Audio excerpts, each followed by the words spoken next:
नमस्कार। आज हम निवेशक के नज़रिए से modern diagnostic and research centre के दस्तावेजों की एक गहरी पड़ताल करने जा रहे हैं। जी। देखिए, पहली नज़र में तो ये कहानी बहुत ही शानदार लगती है। 8 राज्यों में नेटवर्क, 3 टेस्ला एमआरआई जैसी लेटेस्ट टेक्नोलॉजी, मतलब एक निवेशक को आकर्षित करने के लिए सब कुछ है। बिल्कुल, सतह पर तो ये एक तेजी से बढ़ती हुई भविष्य की कंपनी दिखती है। लेकिन जब हमने इसके दस्तावेजों को खंगालना शुरू किया तो कुछ ऐसी बातें सामने आईं जो बिल्कुल अलग ही कहानी बताती हैं। तो चलिए आज इसी की परतें खोलते हैं। हाँ, और कहानी का पहला ही पन्ना हमें एक बहुत बड़ी सच्चाई दिखाता है। वो है एकाग्रता का जोखिम। एकाग्रता का जोखिम? जी, भले ही 8 राज्यों में होने का दावा करते हों, लेकिन इनकी लगभग 68% से ज्यादा कमाई सिर्फ एक राज्य से आती है। एक राज्य से? वो कौन सा है? हरियाणा। मतलब शायद उन्होंने उस एक बाजार में इतनी गहरी पकड़ बना ली है कि कोई और उन्हें वहां चुनौती नहीं दे सकता। ये एक अच्छा सवाल है और कुछ हद तक ये सही भी है, लेकिन डायग्नोस्टिक सेक्टर में ये एक दोधारी तलवार है। ज्यादातर सफल कंपनियां अपने जोखिम को कम करने के लिए 5-6 राज्यों में बराबर फैली होती हैं।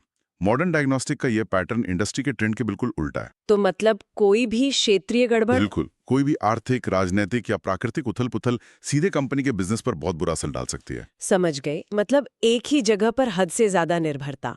और मुझे लगता है यही पैटर्न इनकी सेवाओं में भी दिखाई देता है। आपने बिल्कुल सही पकड़ा। लगभग 72% कमाई सिर्फ पैथोलॉजी सेवाओं से आती है। सिर्फ पैथोलॉजी से? हाँ, तो सोचिए, अगर कल सरकार डायग्नोस्टिक टेस्ट की कीमतों को लेकर कोई नया नियम ले आए या कोई नई टेक्नोलॉजी आ जाए तो कंपनी की नींव ही हिल सकती है। सही कहा। और ये निर्भरता सिर्फ सेवाओं और भूगोल तक ही सीमित नहीं होगी, है ना? जब हम उनके रोजमर्रा के कामकाज को देखते हैं तो क्या यही पैटर्न और भी खतरनाक रूप लेता है? बिल्कुल। अब आते हैं ऑपरेशनल जोखिम पर। ओके। कंपनी अपनी कुल खरीद का लगभग 69% हिस्सा, मतलब रिएजेंट से लेकर मशीनरी तक, सिर्फ 10 सप्लायर से खरीदती है। क्या? सिर्फ 10 सप्लायर्स? ये तो बहुत ही चौंकाने वाला आंकड़ा है। जी। इसका मतलब तो ये हुआ कि अगर सिर्फ एक या दो बड़े सप्लायर्स के साथ भी कोई भी समस्या हो गई तो इनका पूरा ऑपरेशन ठप पड़ सकता है। वाह! ये कुछ ऐसा है जैसे आप घर का सारा जरूरी सामान सिर्फ एक ही दुकान से खरीदते हो। अगर वो दुकान बंद हो जाए तो आप मुश्किल में पड़ जाएंगे। और इसके साथ ही लागत बढ़ने का जोखिम भी तो होगा। हाँ, बिल्कुल। मेडिकल सामान, लॉजिस्टिक्स और कर्मचारियों का खर्च तो लगातार बढ़ ही रहा है। लेकिन क्या ये इस पूरे सेक्टर की समस्या नहीं है? इस कंपनी के लिए खास तौर पर जोखिम भरा क्यों है? समस्या तो पूरे सेक्टर की है, लेकिन मजबूत कंपनियां ये बढ़ी हुई लागत ग्राहकों पर डाल देती हैं। ओके। पर मॉडर्न डायग्नोस्टिक जैसी कंपनी जो पहले से ही इतनी सारी निर्भरताओं से जूझ रही है, उसके लिए कीमतें बढ़ाना और बाजार में टिके रहना बहुत मुश्किल हो सकता है। तो इन सब ऑपरेशनल दबावों को देखते हुए आखिरकार कंपनी की वित्तीय सेहत कैसी दिखती है?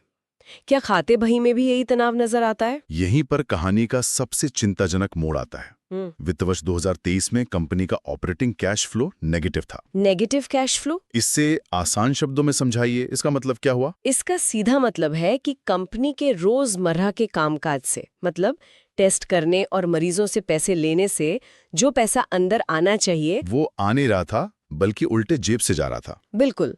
और ये सिर्फ एक साल की बात नहीं, पिछले कुछ समय से इन्वेस्टमेंट और फाइनेंसिंग गतिविधियों में भी कैश फ्लो नेगेटिव ही रहा है। यानी पैसा आने से ज्यादा तेजी से बाहर जा रहा है।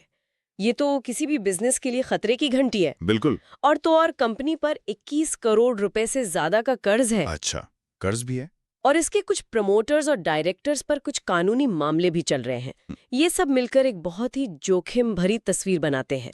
तो संक्षेप में कहें तो मॉडर्न डायग्नोस्टिक की कहानी एक हाईटेक, तेजी से फैलती कंपनी की लगती है, लेकिन दस्तावेज एक अलग ही हकीकत बयां करते हैं। मतलब एक ही राज्य और एक ही सर्विस पर खतरनाक निर्भरता, कुछ ही सप्लायर्स पर टिका पूरा ऑपरेशन, और सबसे बढ़कर एक ऐसी वित्तीय स्थिति जहां कंपनी अपने मुख्य बिजनेस से ही पैसा नहीं बना पा रही है। इससे एक जरूरी सवाल खड़ा होता है जिस पर हमारे श्रोता सोच सकते हैं। बताइए। देखिए, डायग्नोस्टिक सेक्टर में विकास की अपार संभावनाएं हैं, ये सब जानते हैं।